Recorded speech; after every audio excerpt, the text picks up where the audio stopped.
How do you see your role as a storyteller when you tackle not only important but seemingly unsolvable issues like race or migration? What can the novel do? When we read a book, a work of fiction, we are in a unique position where we are both ourselves and somebody else. In other words, we are alone, so of course we can only be ourselves. I can only be, me reading this book. And yet the thoughts in our mind are not our own thoughts. They're thoughts from somebody else. And so we are in this very strange hybrid position of both being ourselves and being somebody else at the same time. And I think that that is an incredibly fertile position. That position of simultaneously being and not being yourself, of having your thoughts and having someone else's thoughts, and doing it alone. So not in a performative way. You aren't reading for someone else. You aren't having those thoughts for someone else. There's nobody observing this experience. And so that fertility, for me, gives rise to possibility. And whether that's a child trying to make sense of the country they've moved to where they should know the language but don't, or an adult looking at the world around them and trying to make sense of where it's headed and feeling they don't speak the language of the future and would like to author something differently.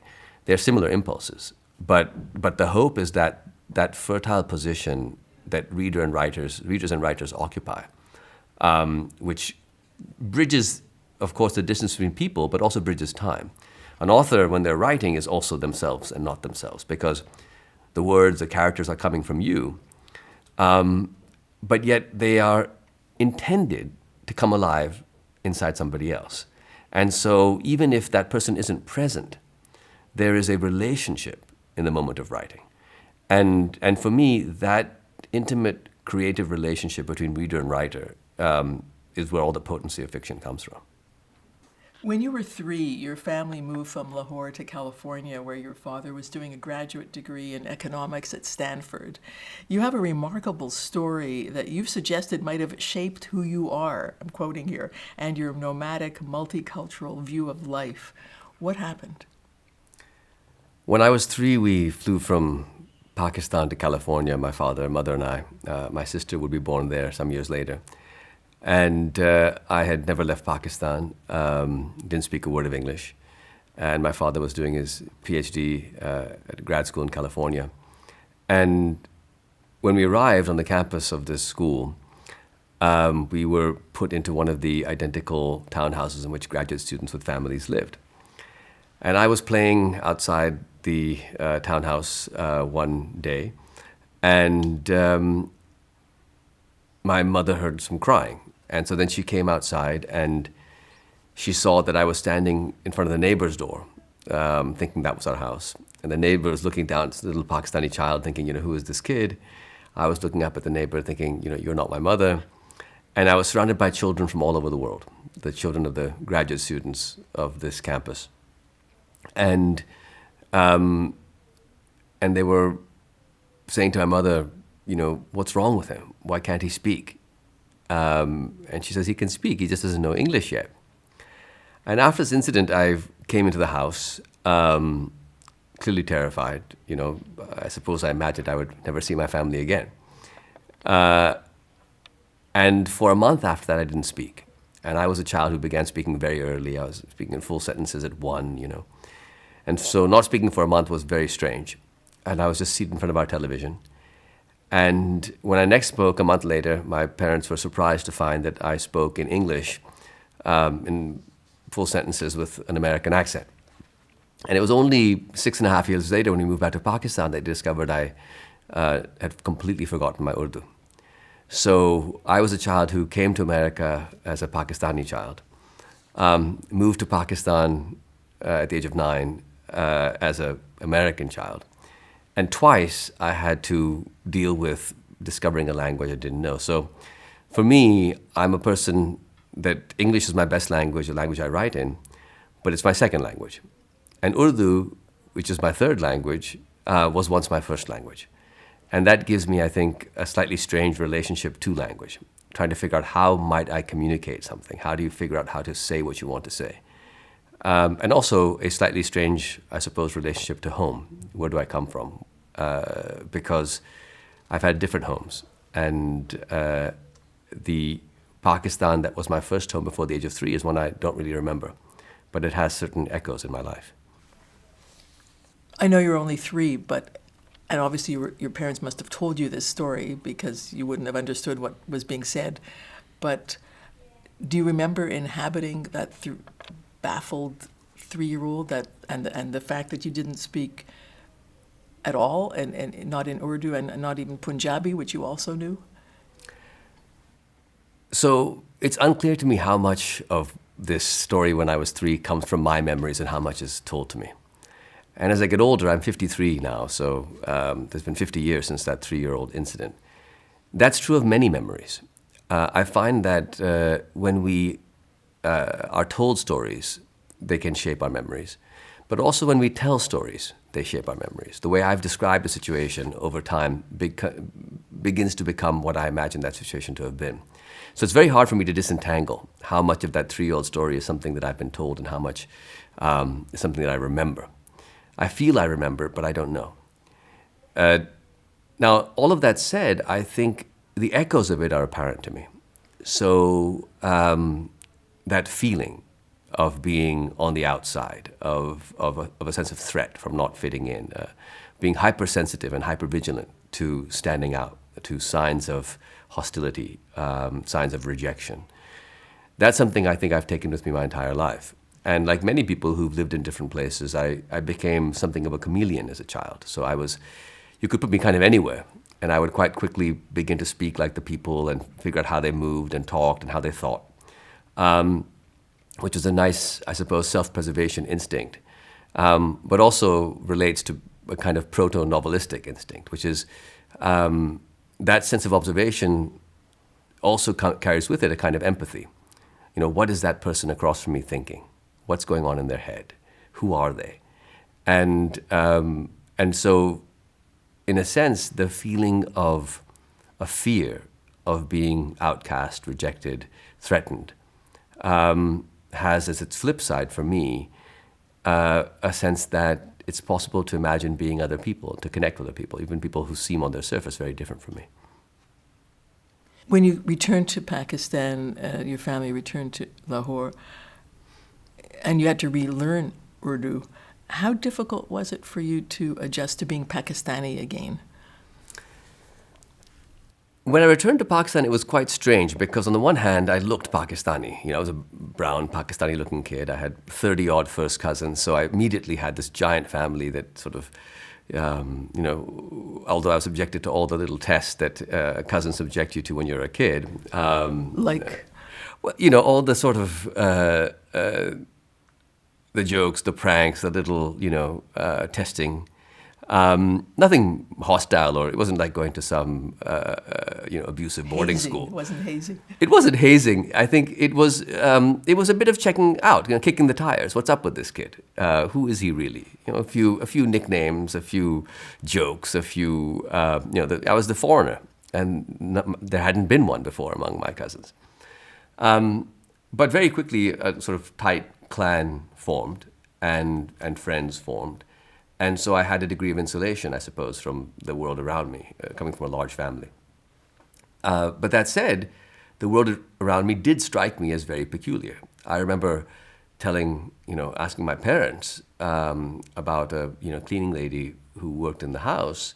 I said, who is this? Is she a slave? And they said, no, she's a servant.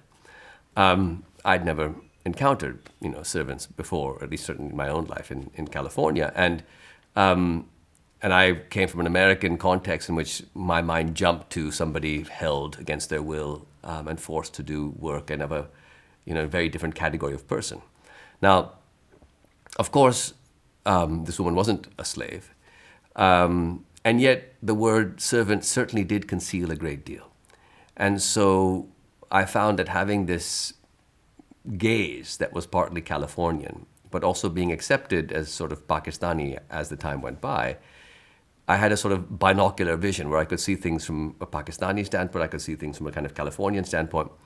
which was both disorienting but also quite useful because having two eyes gives you depth perception, and that I think began something that has stayed with me since, which is it's very difficult for me to look at situations from sort of purely one cultural perspective. I tend to very quickly think, okay, well, these people might think this and these people might think that. What do I think? And so I puzzle about stuff more than simply accept stuff. So in my fiction, what I tend to do, differently in each book, but it seems to be a recurring theme for me, is to take reality, something that feels real, and put a slight crack into it, a slight skew. In Mott Smoke, my first novel, it was a trial where the reader was the judge of this trial, and the characters are telling their stories. Otherwise, the stories are realistic. In The Reluctant Fundamentalist, my second novel, it was a Pakistani meeting, presumably an American, and then telling his story. The story feels real, but that frame feels almost staged. In How to Get Filthy Rich in Rising Asia, there's no names, but there's also no passage of historical time. There's sort of CDs and computers when the child is a child. And 70 years later, we're in the same moment. And so is it one person's life or a composite of lives in the present moment? In my two most recent novels, in a sense, what I've noticed is those are the two novels where many more readers have become aware of this because the novels play with physics and chemistry and biology.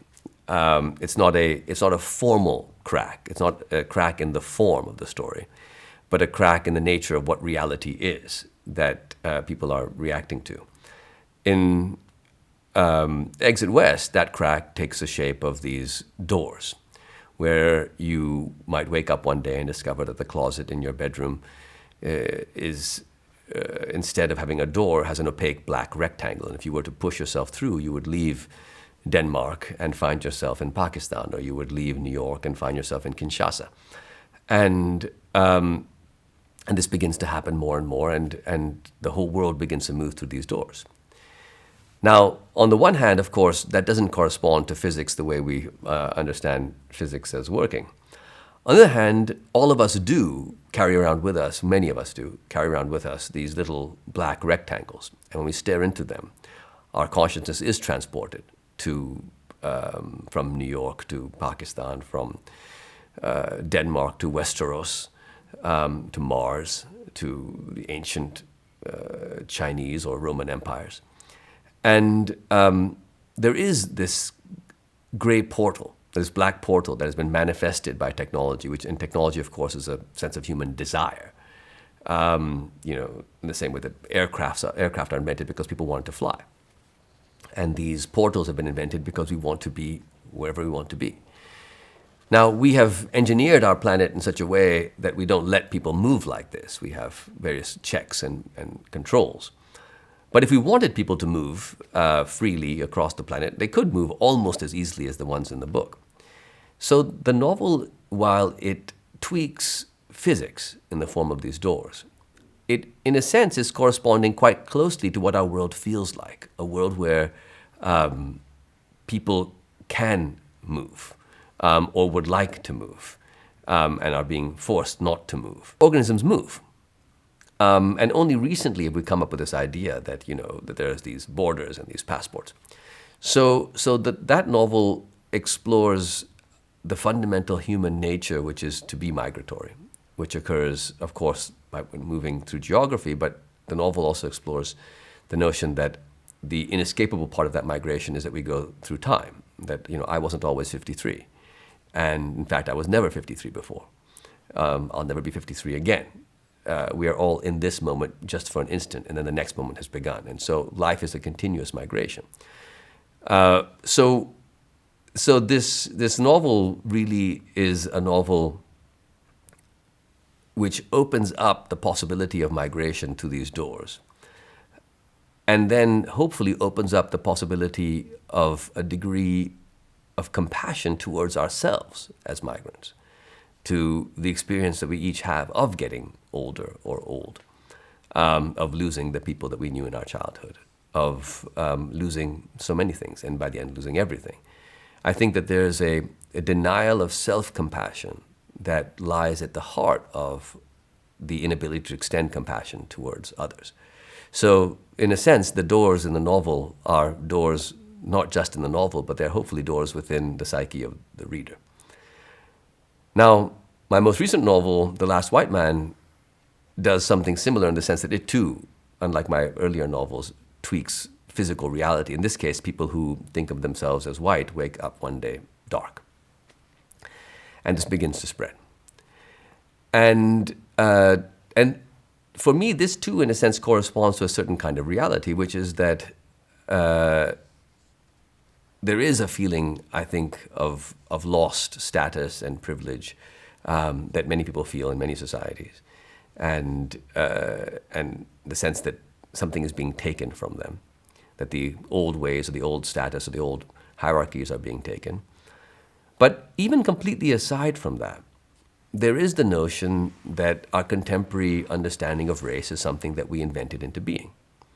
So if you read Herodotus, you don't encounter race in Herodotus. You encounter all these different people who are all behaving to Herodotus's mind in very strange ways. But there's not that the Egyptians are Africans and the Scythians are whatever. This concept hasn't yet occurred, a racial concept.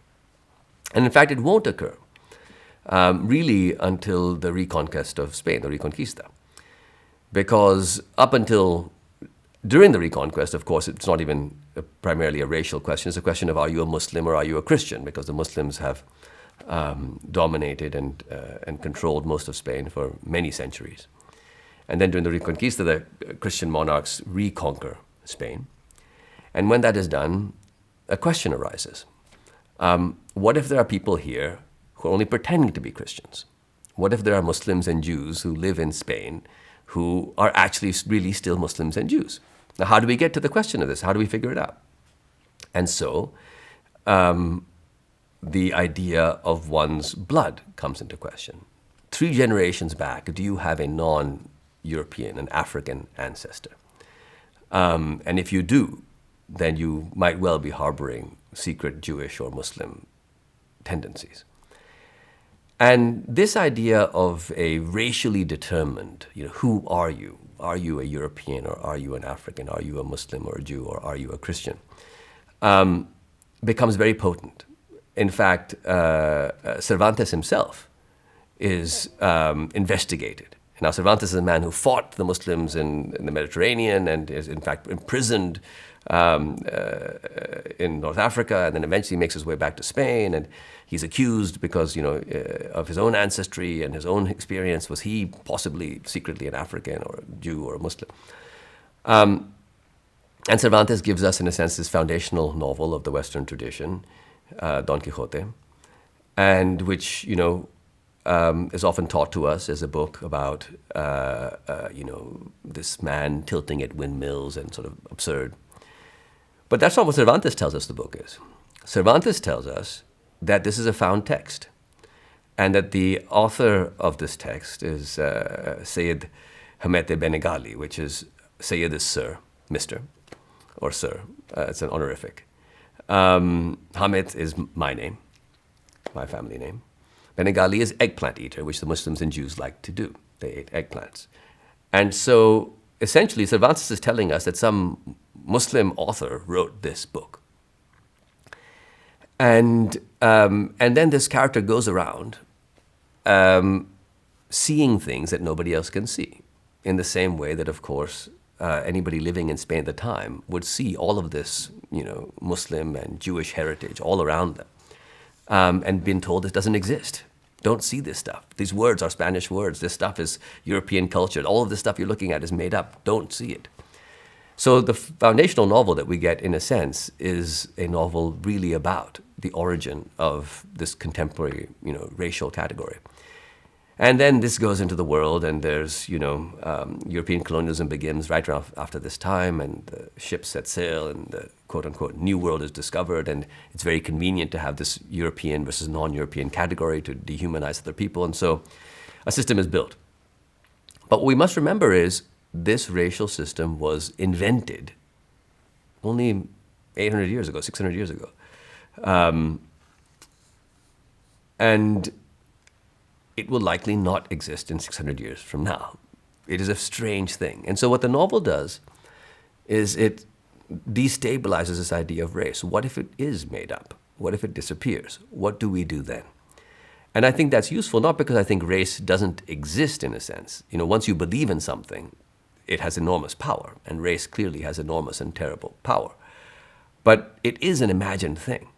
And so it is possible to imagine our way, I think, out of it. And the novel opens up, in a way, a door into that imagining. So The Last White Man, of course, is the story of a white man who wakes up one day with dark skin.